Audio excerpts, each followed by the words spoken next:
association. Yeah, see, that's the association. Joe. Guys, thank you for joining us this morning on YMA Nation Podcast. YMA Nation Podcast, and today is Wednesday. Real Estate Wednesdays. Real Estate Wednesdays. Someone said that we have a lot of good, what is the word? Synergy. Synergy. Yeah. Guys, watch us. We have a lot of good synergy. Wednesday, real estate. This is your show today, right? It is my show today. Man. You excited? I'm super excited. You super excited? Yeah. That's like a step above normal excitement. Right. Did you create that? I didn't create it. Oh, okay. I didn't. It was there. I just embraced it. You embraced it. Yeah. So who created it? God created it. Created. Let's keep rolling. All right. So today, I guess I could turn it over to you, and you're going to talk. So what is the topic? We're going to touch on a little bit of everything. Home ownership is going to be the main topic of today. Okay. We're going to talk about, should you buy a house right now, why you should or shouldn't buy a house right now, and what the process is of buying a house. Okay. That's a lot. Okay. It is a lot. Okay, good. But you excited? Yes, I'm excited. So I thought of these topics for the home buyers that are watching or tuning in, because that is a big question that I see online right now is, should I buy right now? Is now a good time to buy a house? Why would they ask that question? Is now a good time to buy a house? So if you look at the market in our area, the market's hot right now, meaning people are buying up houses in the market. The houses are increasing in value, and so they want to know, is now a good time to buy? Should I buy? The interest rates are low. Okay. So I've seen that. If your credit is good, okay, you can get a really good interest rate right now. So people are very on edge about, should they buy? Should they make that leap? Should they go ahead and do it? And so I want to talk to you guys about why you should buy right now, and also focus on the process of buying. Oh, so you go give them a full breakdown.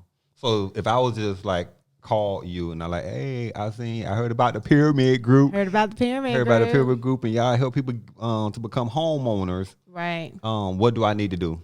Right. Where do you start? Where do I start? So the first thing that I ask everyone when they call me and say, hey, I'm interested in buying a house, where do I start? Right.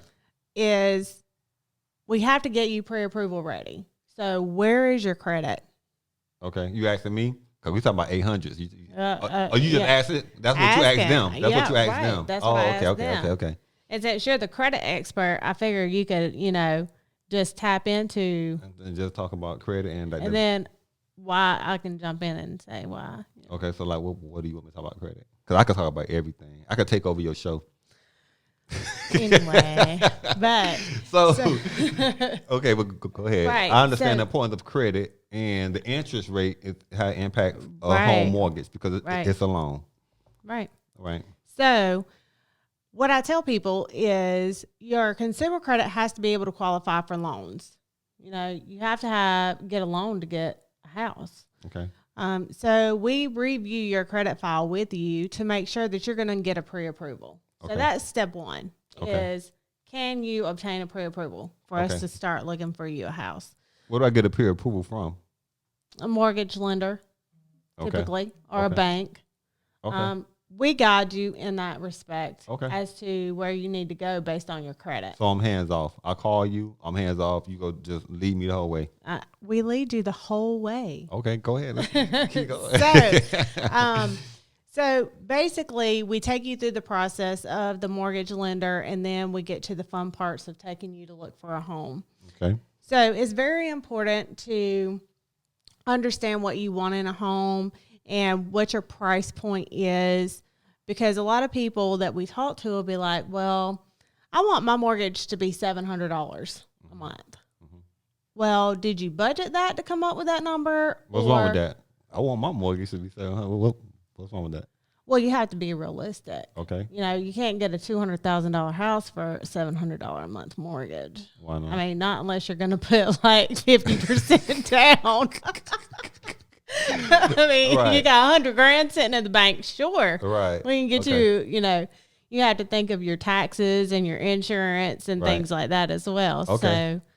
So it is very important that you realistically think of what can I afford in a mortgage? What Gotcha. can I afford in a home? Okay. And that goes back to credit and budgeting and financing and making sure that you understand what you're capable of doing and then have a realistic goal of if I really want my mortgage to be $700 a month and that's going to give me a home valued somewhere around 135 to 145 tops with the interest rates where they are right now. You're just throwing out numbers right now. Or No, yeah. Okay. I'm giving you the scoop. She's okay? giving you the scoop, guys. This is the scoop. So you're saying right now, if I want to pay, if I'm paying rent for $700 a month, Right. and I say I want to move into a house, but I want to become a homeowner. I want Right. my money to be going into an asset, right? So that means that I want to stay at the same price, though. I want to still continue paying $700. Right. Okay, so realistically, I'm around $130,000, $140,000. Right. Right. Okay, got you. But the thing about finding a house that's $130,000 to $140,000 Realistically, realistically, I'm not about to in buy this a market, brand new house. Right. right. You have to, not that you can't find that in this market, but it's gonna be very difficult, and Right. you have to understand the time frame. You know, well, I want to buy a house in 3 months, and I don't have any money saved up to buy a house, Right. and I really don't have anything for a down payment or anything for closing costs and I want to do this in this short time frame. And people don't understand, well, looking for a house in itself, you're talking about, you know, possibly a month, 2 months, 3 months, Years sometimes. 2 years, 2 years, yeah. 3 years. That's how long it took, huh? Yeah. So it took us that long. Like we want, and that's actually like because we wanted what we wanted. we wanted what we wanted, and we say, you know what, we're gonna until we get to the point where we can get what we want, then we'll just be patient. I think going into that, I think it was a different time frame then. And I think had we had the knowledge of what we do now, we probably would have bought smaller to have the equity build up Oh yeah, in our home and be able to use that equity to go to the next yeah. 'Cause house. there's homes right now over there like $450,000. If you would have got back then, like right now, they're like almost $575,000. So like $100,000 or more in equity. Our house almost $100,000 more in equity after 3 years. Right. So you have to start somewhere. And I tell people that if 700 is comfortable for you right now, you have to stay within your budget. But you also have to be realistic in what kind of house that you're going to be looking at and looking for in the area.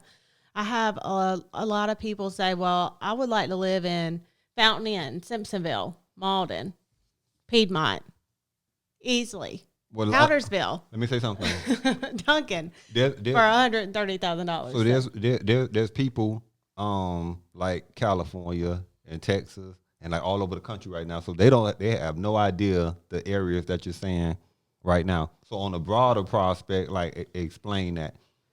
So if you have areas that are in your state that are high impact areas or areas where people are flocking to and moving to, and you see those housing markets moving up and the house values are going from 150 to 175 to 200,000 within a 1 to 3 year period, then the reality of you finding a $135,000 to $140,000 home in those areas is going to be very slim, or you're going to get into situations where you're in multiple offer. It's going to be very difficult to negotiate, especially if you don't have funds and you're having to ask for closing costs paid by the seller, or you're doing more difficult programs like your down payment assistance and your USDA programs that are 100% financing that Right. take longer to close on. A good thing so people could like even a high school student could understand this. Like let's bring it down a step. What you were saying was that I can't expect a house on South Beach, right, at the same value of a house that's in the inner city of Miami. So when you were trying to say like the areas throughout, like here in the upstate, like Right. you can't expect to buy like that same house that's in Brooklyn, that's in Manhattan, right? It's Right. like it's going to be two different It's two price different points. price points. So you really have to understand your area, market yeah. of your area. And that's the importance of a buyer having a real estate agent to begin with. Because the real estate agent is going to tell you if they're knowledgeable in that area. And if you have a real estate agent that's not knowledgeable in the area, then you don't want to use that real estate agent.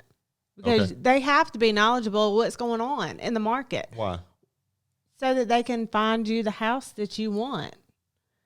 I mean, they can't find you a house in a price point if they don't know that that house doesn't exist in that price point in your area. I get what you're saying. Yeah. Yeah. So they have to understand what's the interest rates, what's the market look like in that area. And a lot of agents like to broaden their areas out, and that's fine, because if you run like we do with a team, then you have multiple agents that are familiar with all different areas of a state or upstate area or region, and they're able to obtain that knowledge.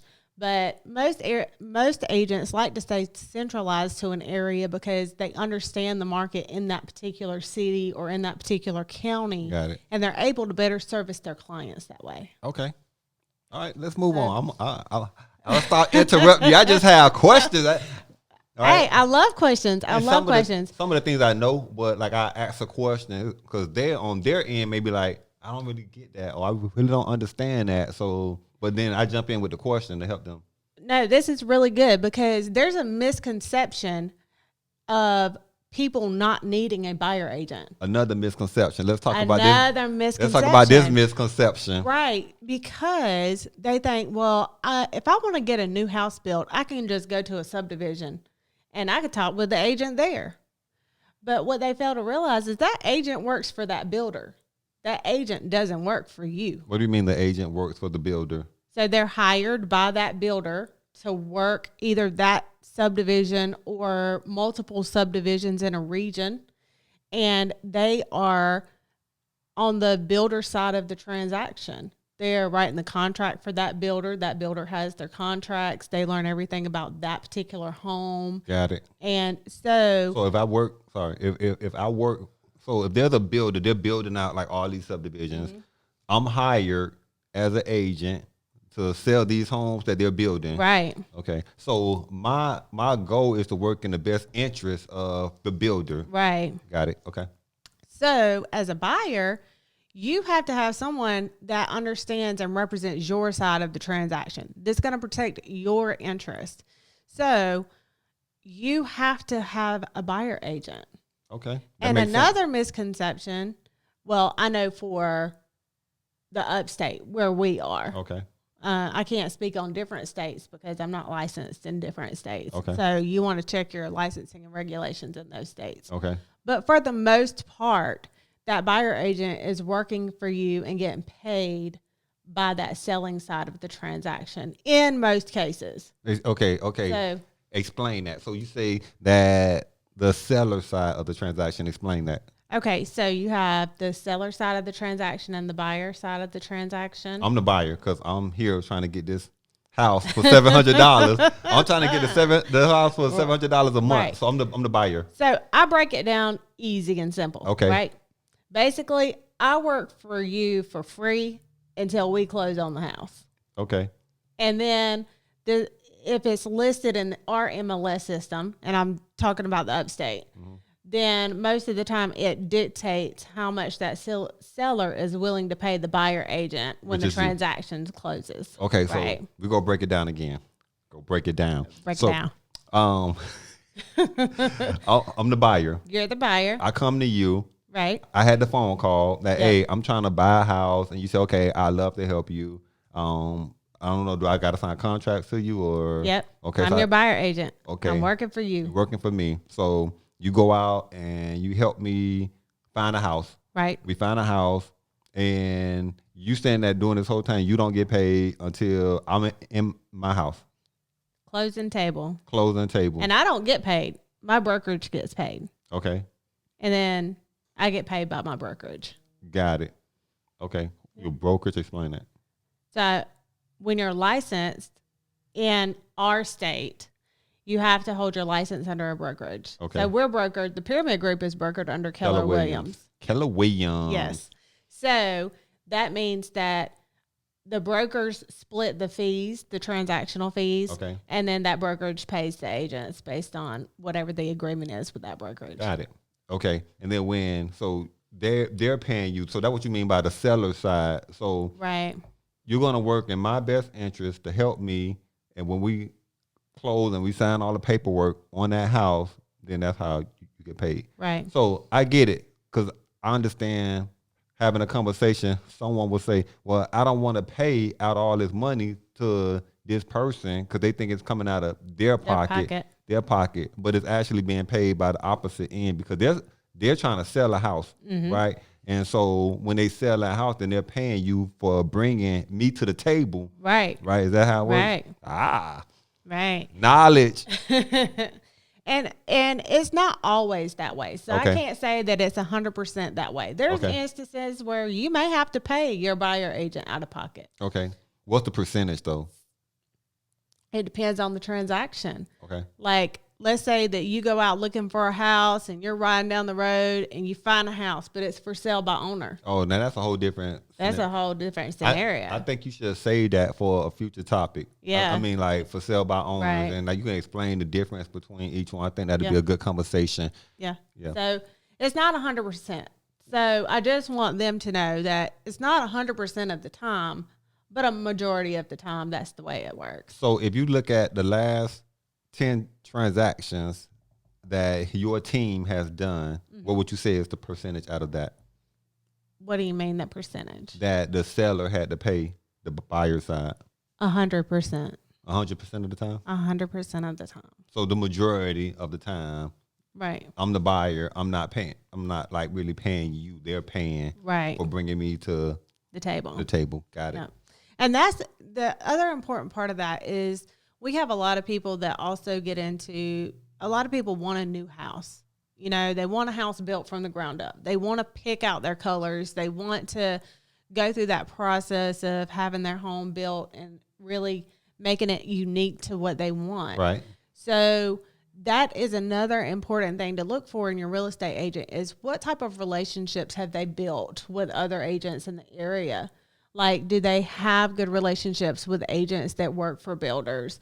Do they have good relationships with agents who have a lot of listings? Because you have some agents that specialize in listings and they have more listings than they do buyers.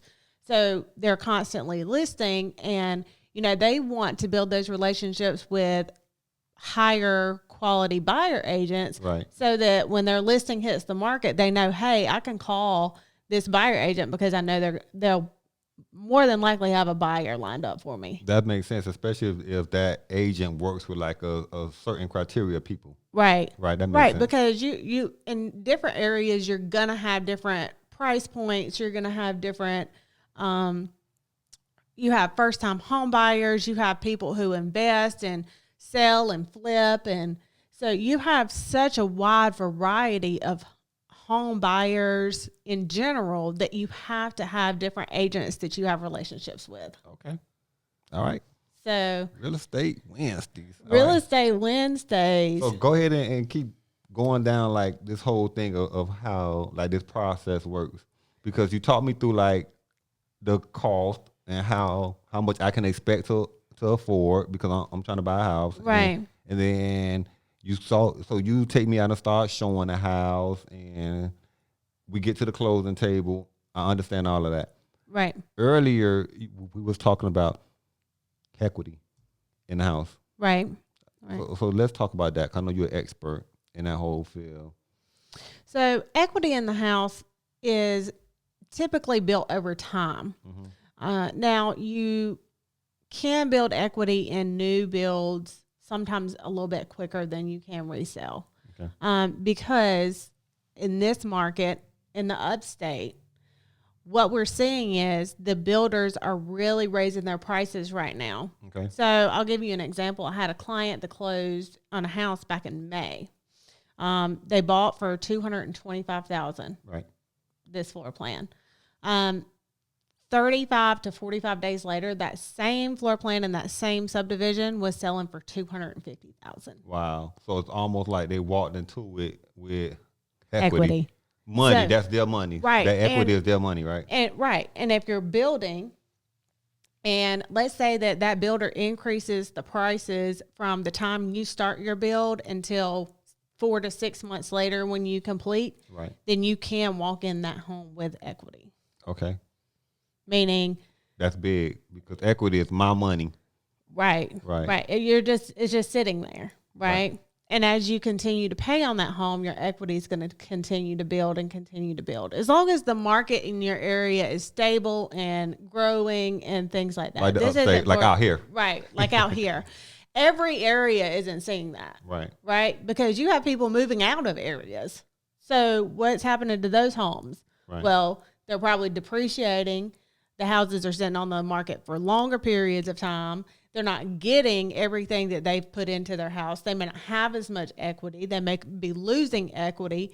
And if a lot of people are selling in your area and getting out of the area, it could have a different impact on what's going on in your home values. That's interesting that you said that because I'm saying that people are moving out of their areas, but out here, people are actually moving in to the Yes. area. I was just reading an article where it stated that Greenville, South Carolina, I think was the 4th fastest growing city in the country. In the country, yes. We have people moving here.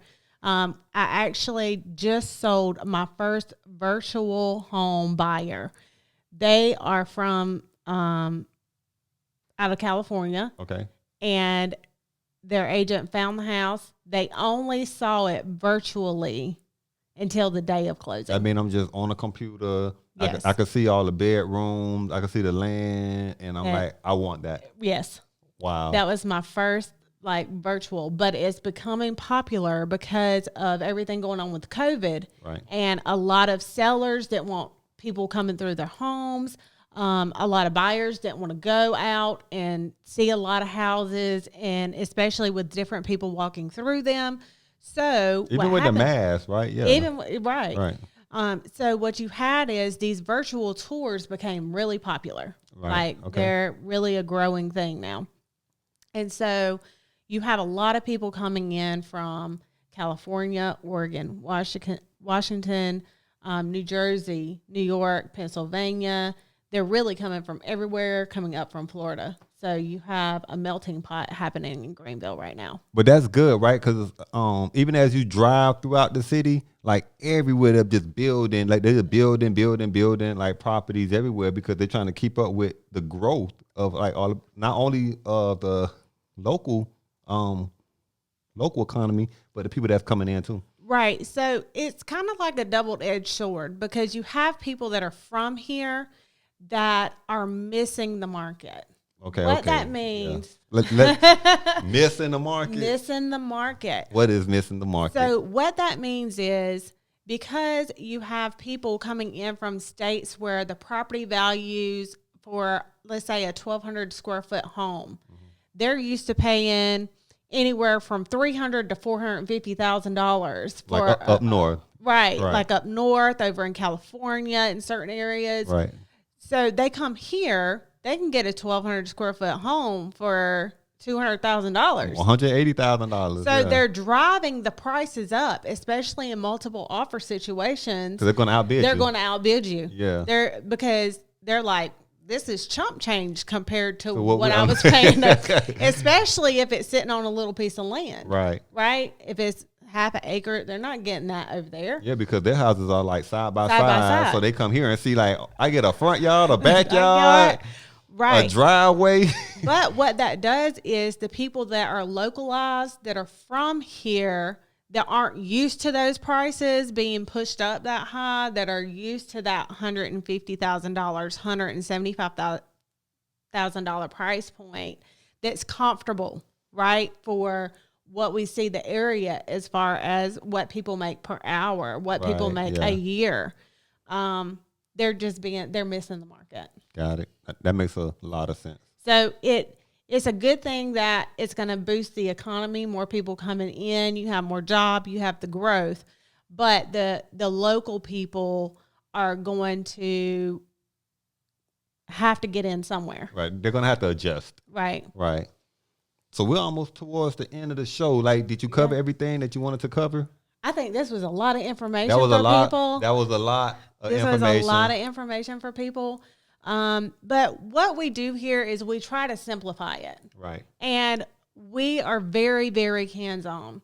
So what we want to do is make the process as easy as possible for people.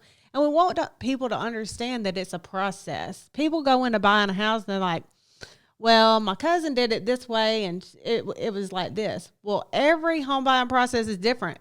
Your transaction isn't going to be the same as the next person's transaction. So we try to make people understand that it's a process. That needs to be a future show also, because I had a conversation with someone said the exact comment that I know someone that bought their house and their credit score was like a 550. So I can imagine what they're paying per month and the interest on in a future show, we're going to talk about the lenders and how that 550 impacts your closing cost. Oh, that's going to be a good one. Make sure you write that down. Yeah, we'll have to talk about that one. Yeah. So tell everybody if you're in upstate or if you plan on moving to like Greenville, Spartanburg, Anderson, Centerville, how would they contact you? In the South Carolina area, the upstate of South Carolina, you can contact us at 864-249-1437. And also what you can do is you can find us on Facebook. Social media. On all the social media channels. Right, all the social media channels.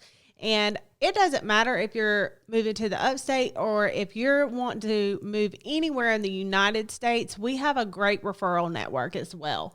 So we pair up with other Keller Williams agents that are local to maybe where you are and have really good sales and really good percentage ratings and give great customer service that we can get you with someone. And they could also go on the website because the Pyramid Group has its own site under YMA Wealth. YMA Wealth is the parent company, and the Pyramid Group is a subsidiary company under the YMA Wealth Management Group. So if they go on the YMA Wealth Management Group, it has a breakdown of all the companies, and the Pyramid Group is on there too. Yep. So that's it. That is it, guys. Good job breaking it down, guys. So we are excited. Wednesday real estate, and we will be back for Friday football, right? Friday football. I can't wait. Look, I think I'm a little more excited about football than any of the other ones. We're gonna talk. We're going to talk Friday football. We'll see you guys on Friday morning. Thank you, guys. Make sure you click the subscribe button. Subscribe, follow us, subscribe to the channel. Also go on YouTube and subscribe there also. Thank you, guys. You guys have a wonderful day, and we'll see you on Friday football. All right. If you want the boss's view, you gotta sacrifice. You wanna move like bosses move. YMA, Young Millionaires Association. Yeah, see, that's the association. Joe.